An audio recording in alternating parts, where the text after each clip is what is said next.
Mes amis Gémeaux, bonjour et bienvenue sur la chaîne Tarot à merveille. Pour votre tirage général, ceux qui me découvrent, soyez les bienvenus. Il y a un mot que l'on prononce souvent sans vraiment le peser. Un mot qu'on associe aux chiffres, aux comptes bancaires, aux dépenses du mois. Ce mot, c'est abondance. Et pourtant, si on le démonte lettre par lettre, si on le retourne dans tous les sens, si on l'observe comme on observerait une pierre précieuse sous la lumière, on découvre qu'il ne parle pas d'argent du tout. Il parle de mouvement, il parle de flot. Il parle d'une énergie qui circule, qui se renouvelle, qui ne s'arrête jamais pas parce qu'on la force à avancer, mais parce que quelque chose en vous a enfin arrêté de la retenir. C'est là que tout commence.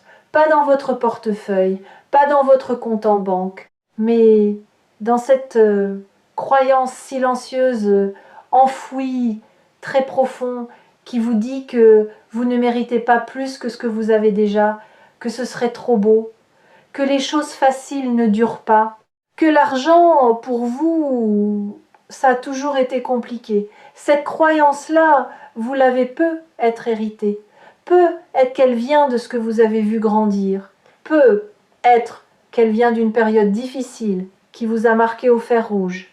Mais ce que je perçois aujourd'hui avec une clarté étonnante, c'est que cette croyance est en train de se fissurer. Et dans ces fissures, quelque chose de lumineux commence à passer. Ce n'est pas une promesse abstraite, ce n'est pas une belle phrase pour vous faire vous sentir mieux pendant quelques minutes. C'est une lecture de ce qui est déjà en train de se mettre en place dans votre vie, dans votre énergie, dans les décisions parfois presque inconscientes que vous avez prises ces derniers temps. Quelque chose a changé en vous. Vous l'avez peu, être senti sans pouvoir le nommer. Une légèreté différente, une façon nouvelle d'envisager certaines opportunités. Un instinct qui vous pousse dans une direction que vous n'auriez pas osé prendre il y a encore quelques mois. Commençons par déconstruire quelque chose d'important. L'idée que l'abondance financière est réservée à ceux qui font les bonnes choses au bon moment. C'est une vision mécanique de la prospérité. Et elle est fausse, parce que la vraie prospérité, celle qui s'installe durablement, celle qui ne vous abandonne pas au premier tournant difficile, elle ne naît pas d'une action parfaite, elle naît d'un alignement. Et cet alignement, je le sens dans votre énergie, en ce moment il est là, il est réel et il est en train de se consolider. Voici ce que je veux que vous compreniez. L'argent est une forme de reconnaissance. Ce n'est pas anodin. Quand de l'argent arrive dans votre vie, c'est souvent parce que quelque chose que vous avez créé, accompli, offert, partagé, a été reconnu comme ayant de la valeur et pendant longtemps, vous avez sous-estimé ce que vous apportez, vous avez minimisé, vous avez cédé pour moins que ce que vous valiez. Vous avez dit oui quand votre intuition vous criait d'attendre. Ce cycle est en train de se terminer. Ce n'est pas une déclaration romantique, c'est une lecture très concrète de ce que l'énergie autour de vous est en train de construire. Tarot à merveille vous accompagne dans cette exploration et ce que je vois aujourd'hui pour vous est particulièrement fort. Parce que ce qui arrive financièrement ne ressemble pas à une pluie de billets tombant du ciel. Ça ne ressemble pas non plus à un coup de chance isolé. Ce que je perçois, c'est une série de petites portes qui s'ouvrent en cascade. Et la beauté de cela, c'est que vous avez déjà mis la main sur la première poignée. Peut être sans le savoir. Pensez à quelque chose que vous avez envisagé ces derniers temps, un projet, une idée, une conversation que vous avez hésité à avoir, une offre que vous n'avez pas encore acceptée ou refusée. Il y a quelque chose là, dans cet espace d'hésitation, qui attend votre attention. L'énergie que je perçois ne vous demande pas de vous précipiter. Elle vous demande de regarder honnêtement, parce que ce qui bloque souvent la prospérité, ce n'est pas l'absence d'opportunité. C'est le regard que l'on pose sur elle.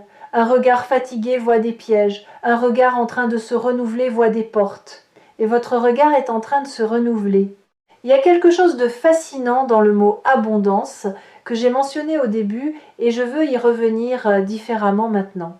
En latin, abundar foi signifie déborder.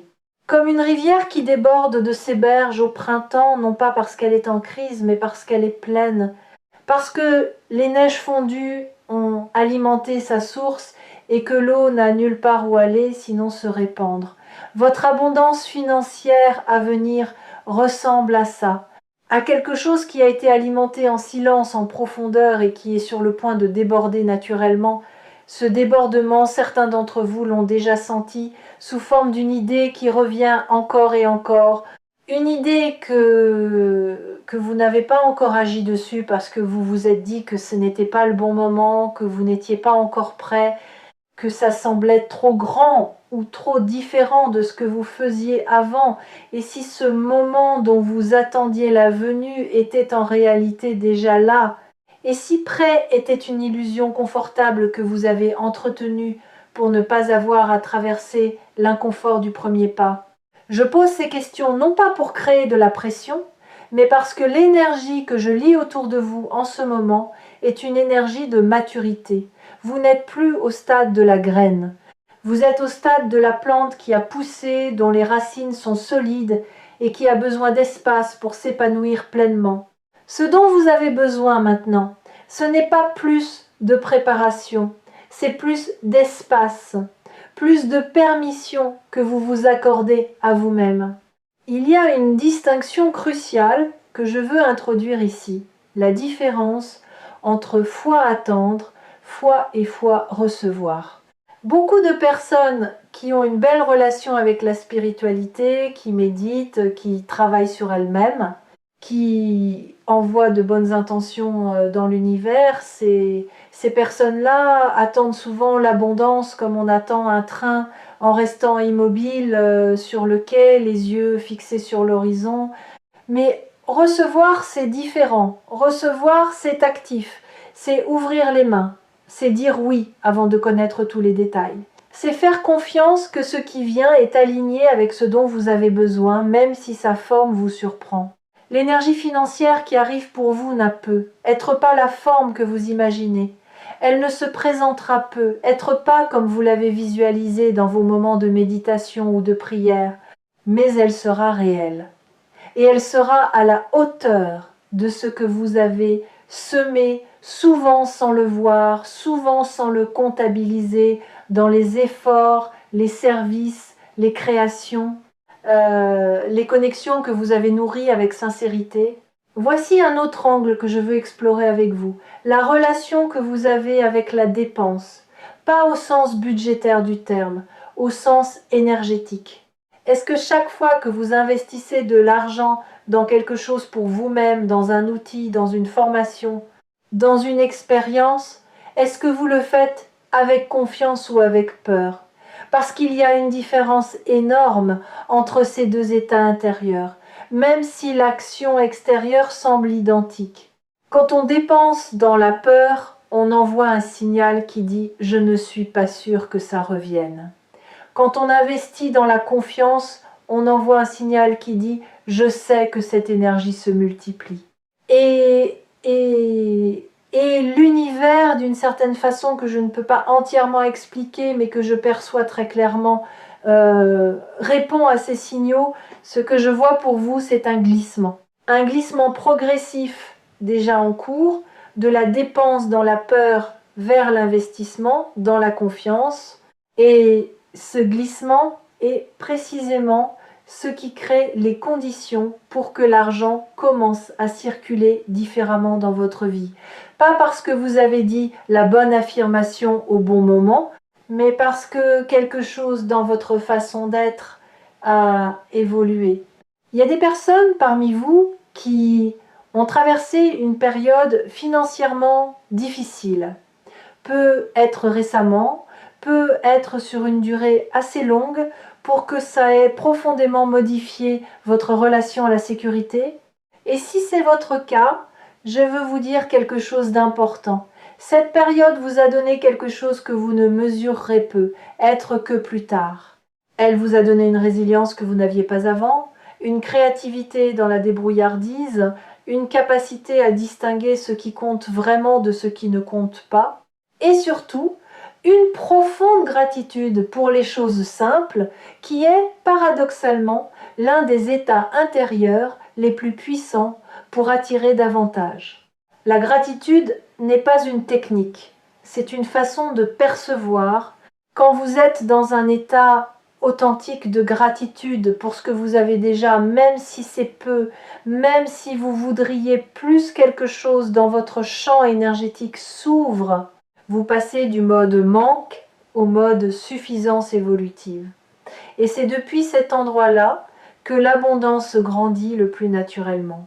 Revenons maintenant au mot central de cette lecture. Je vous ai parlé du mouvement dans abondance. Je veux maintenant vous parler de la confiance cachée dans sa structure. Parce que déborder comme une rivière, ça suppose qu'il y a quelque chose de solide pour contenir ce flot avant qu'il se répande. Les berges d'une rivière, c'est ce qui lui donne sa forme, sa direction, sa puissance. Et dans votre vie financière, vos berges, ce sont vos valeurs, vos limites, votre sens de ce qui vous correspond et de ce qui ne vous correspond pas. Les personnes qui accueillent une abondance durable sont rarement celles qui ont dit oui à tout. Ce sont souvent celles qui ont appris à dire non avec clarté et sans culpabilité. Non à ce qui ne correspond pas à leurs valeurs. Non aux opportunités qui brillent de loin mais qui sonnent creux de près. Non à la dispersion. Cette capacité à choisir avec discernement et non plus à accepter par défaut ou à refuser par peur, c'est une forme de maturité financière qui dépasse largement la comptabilité. Et je l'aperçois en train de se développer en vous. Il y a quelque chose que je veux nommer maintenant, parce que c'est présent dans votre énergie et je ne veux pas l'ignorer. Certains d'entre vous portent une culpabilité autour de l'argent. Pas une culpabilité consciente, formulée, mais une gêne sourde, une sensation que vouloir plus est honteux, que parler d'argent est vulgaire, que désirer la prospérité est en contradiction avec une vie spirituelle ou authentique. Cette culpabilité est l'un des verrous les plus puissants qui existent. Et je veux vous dire clairement, désirer une vie financièrement stable, confortable, voire abondante, n'a rien de honteux. C'est un désir humain profondément légitime. L'argent vous permet de vous soigner, de nourrir ceux que vous aimez, de créer, d'explorer, de contribuer. Il n'y a là rien d'incompatible avec une vie de sens. Permettre à cette culpabilité de se dissoudre, c'est l'un des actes les plus profondément spirituels que vous puissiez poser en ce moment. Continuons à déconstruire, parce qu'il y a un autre mot que je veux examiner avec vous. Mérite. On vous a peu être appris que vous receviez ce que vous méritiez. Que l'abondance était une récompense. Et si vous ne l'aviez pas, c'est que vous ne l'aviez pas assez mérité. Cette logique est non seulement fausse, elle est épuisante. Parce qu'elle vous place dans une position de perpétuelle insuffisance. Toujours à vous demander si vous avez fait assez, été assez, donné assez. L'abondance n'est pas une récompense, c'est un état naturel pour tout être qui est aligné avec sa propre vérité. Et l'alignement, justement, c'est ce que je lis dans votre énergie en ce moment. Vous êtes plus proche de votre vérité qu'il y a encore quelque temps. Quelque chose s'est ajusté. Peut être suite à une décision difficile, peut être suite à une période de solitude intérieure qui vous a permis de vous réentendre, peut être suite à une relation que vous avez choisi de laisser se transformer ou de laisser partir. Cet alignement-là, c'est le terreau dans lequel la prospérité pousse. Et elle pousse souvent plus vite qu'on ne l'attend. Je sens aussi quelque chose autour de vous qui ressemble à une collaboration, une énergie de co-création. Comme si ce qui arrive financièrement n'était pas quelque chose que vous bâtissez seul dans votre coin, mais quelque chose qui implique d'autres personnes, des personnes dont vous n'avez pas encore pris la pleine mesure de l'importance. Une rencontre à venir, une conversation qui va ouvrir une porte, un partenariat qui semble improbable au premier regard, mais qui est en réalité parfaitement cohérent avec là où vous vous dirigez. Ne fermez pas trop vite les yeux sur ce qui se présente sous une forme inattendue. Parfois, les opportunités les plus transformatrices arrivent habillées en hasard. Il y a aussi une question de timing que je veux aborder parce que je sais que c'est une source de frustration pour beaucoup d'entre vous. Vous sentez que les choses bougent, que quelque chose se prépare et pourtant les manifestations concrètes tardent à arriver. Vous vous demandez si vous avez mal fait quelque chose, si vous avez manqué un signal, si la fenêtre peut être passée. Elle n'est pas passée. Et voici pourquoi je le dis avec une telle certitude. Ce que l'énergie construit avec profondeur prend du temps à se manifester en surface. Comme un arbre dont les racines s'étendent loin dans le sol avant que le tronc grossisse à vue d'œil, vous n'avez pas attendu en vain, vous avez construit une fondation. Et une fondation, par définition, ne se voit pas, elle se ressent. Ce que vous allez commencer à voir maintenant, c'est l'émergence de ce que vous avez construit dans l'invisible. Je veux également vous parler de quelque chose qui me frappe dans votre champ énergétique, une capacité d'adaptation qui s'est développée silencieusement. Vous êtes devenu ou en train de devenir quelqu'un qui sait pivoter. Pas dans le sens du désespoir, du ça ne marche pas alors je recommence tout, mais dans le sens du navigateur qui ajuste ses voiles selon le vent sans perdre de vue sa destination. Cette souplesse-là, dans un monde qui évolue très vite, est une compétence d'une valeur considérable. Et financièrement, elle vous place dans une position bien plus solide que la rigidité, même bien informée. Les personnes qui prospèrent durablement ne sont pas celles qui ont trouvé la formule parfaite et s'y sont accrochées. Ce sont celles qui restent en relation vivante avec ce qui évolue autour d'elles, tout en gardant un ancrage profond dans leurs valeurs et leurs forces. Vous êtes en train de développer cet ancrage dynamique, et c'est précieux. Permettez-moi maintenant d'aborder quelque chose de plus intime. Il y a, dans votre façon d'exister dans le monde, quelque chose d'unique que vous avez peu, être eu du mal à valoriser financièrement. Une façon de percevoir, de créer, de résoudre, de relier quelque chose qui vient naturellement à vous et qui, précisément parce que ça vient naturellement, vous avez eu tendance à sous-estimer. C'est facile pour moi, donc ça ne vaut probablement pas grand-chose. Cette logique-là est l'une des plus destructrices qui soit et elle est extrêmement courante. Ce qui vous est naturel est souvent précisément ce pourquoi les autres vous cherchent, ce pourquoi ils sont prêts à payer, ce pourquoi ils vous remercieront. L'énergie que je perçois en ce moment vous invite à revoir la valeur que vous attribuez à vos dons naturels. À les voir non plus comme des banalités que tout le monde possède, mais comme des ressources rares et précieuses, parce que pour les autres elles sont rares, elles ne leur viennent pas naturellement, et c'est exactement pour ça qu'elles ont une valeur. Je veux aussi vous parler d'un changement de relation au risque que je perçois en vous. Pendant longtemps, être le risque vous a semblé être l'ennemi, quelque chose à minimiser, à contourner, à éviter à tout prix. Et maintenant, quelque chose en vous commence à comprendre qu'il existe deux types de risques. Le risque inconscient, pris par peur ou par impulsion, et le risque aligné, pris depuis un endroit de clarté et de confiance. Ce deuxième type de risque est en fait une forme de courage créateur. Et ce courage créateur est en train de s'éveiller en vous. Ce n'est pas que vous deveniez imprudent, c'est que vous devenez courageux d'une façon différente. Une façon qui sait distinguer le danger réel de la simple peur du nouveau. C'est ici, au cœur de la lecture, que je veux m'arrêter un moment pour vous remercier d'être là. Vous regardez cette vidéo parce qu'une partie de vous sait déjà que quelque chose se prépare. Une partie de vous est déjà en train de se mettre en mouvement. Et c'est précisément cette partie-là que je veux confirmer et encourager. Parce que c'est elle qui, dans les semaines et les mois à venir, va guider les décisions qui feront la différence. Dans l'équipe de Tarot à Merveille, On croit profondément que chaque personne qui cherche a déjà en elle les réponses dont elle a besoin et notre rôle est simplement d'aider à les illuminer. Maintenant, j'aimerais vous parler de quelque chose que je nommerais l'intelligence du corps dans la relation à l'argent.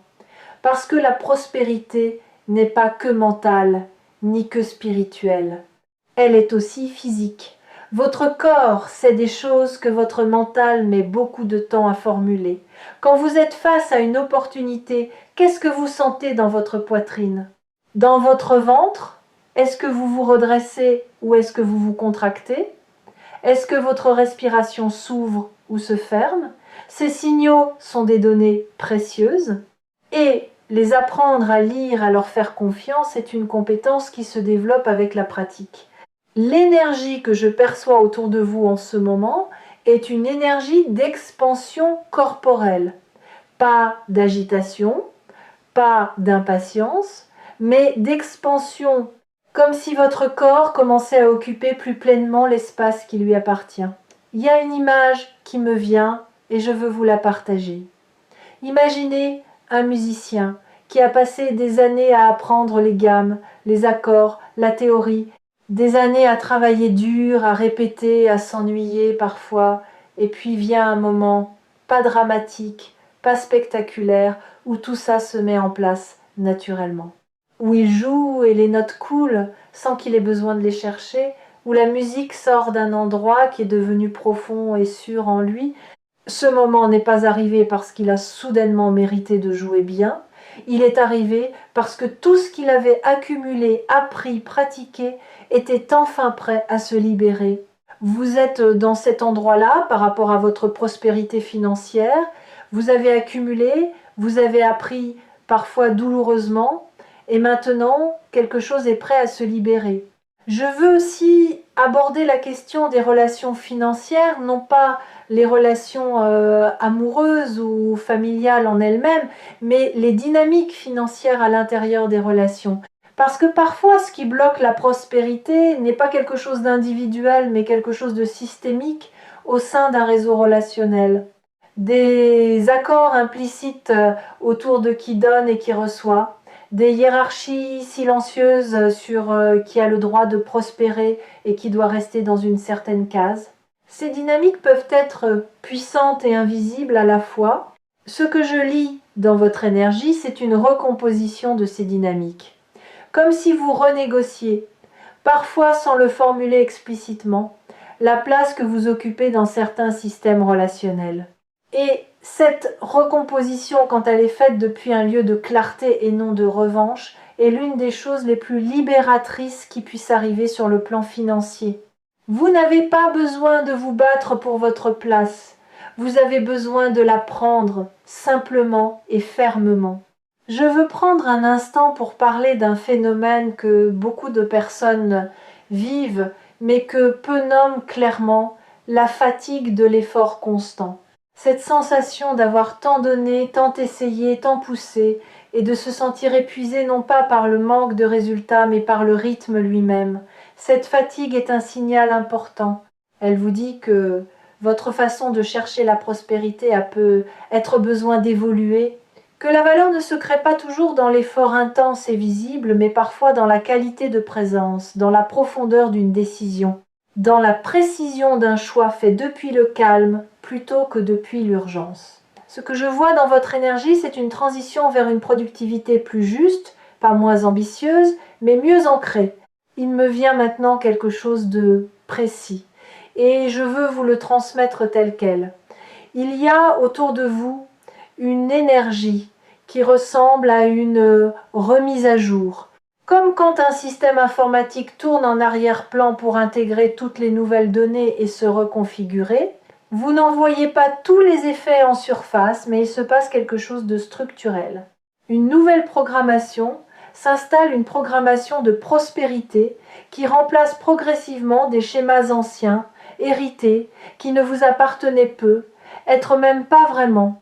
Et quand cette mise à jour sera complète et elle est déjà bien avancée, les manifestations financières concrètes suivront avec une logique presque évidente, comme si elles avaient toujours été là, attendant simplement que le terrain soit prêt. Voici quelque chose d'important que je veux que vous reteniez de cette lecture. La prospérité n'est pas un état que vous atteignez et dans lequel vous restez passivement. C'est une relation vivante, dynamique, qui se nourrit de votre attention, de vos choix, de votre façon d'être présent dans le monde.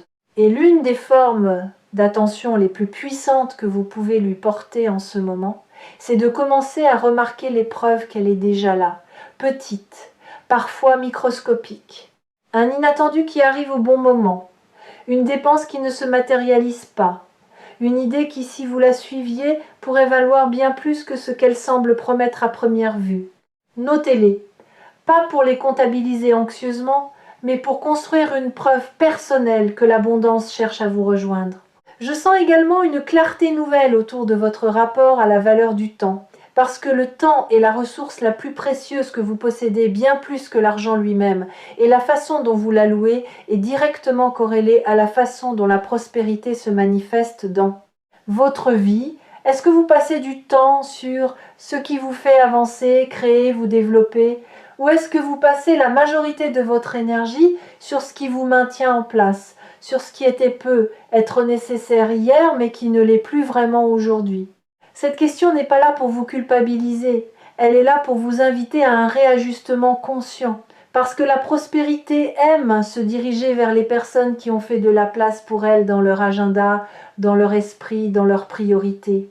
Il y a quelque chose d'encore plus subtil que je veux pointer maintenant, une nuance dans la façon dont vous vous parlez à vous-même sur le sujet de l'argent. Ces petites voix intérieures, ces commentaires automatiques que vous vous faites quand vous regardez votre compte, quand vous recevez une facture, quand quelqu'un vous parle d'une opportunité. Ces voix sont des données sur vos croyances profondes et elles ont un impact réel sur ce qui se manifeste dans votre vie.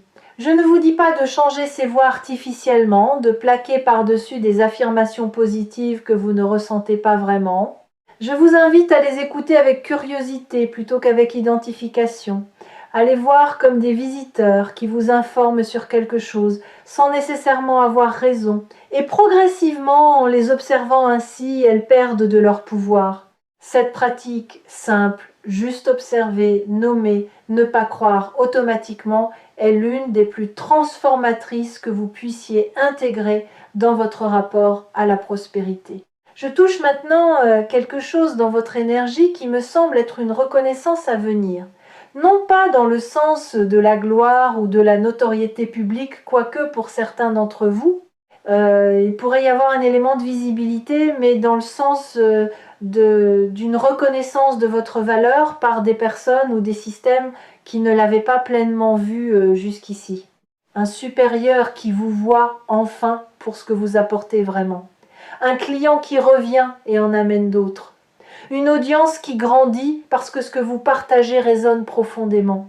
Un partenaire commercial ou de vie qui comprend enfin l'étendue de ce que vous construisez. Cette reconnaissance-là n'est pas anodine. Elle a des répercussions financières concrètes et elle est en chemin vers vous.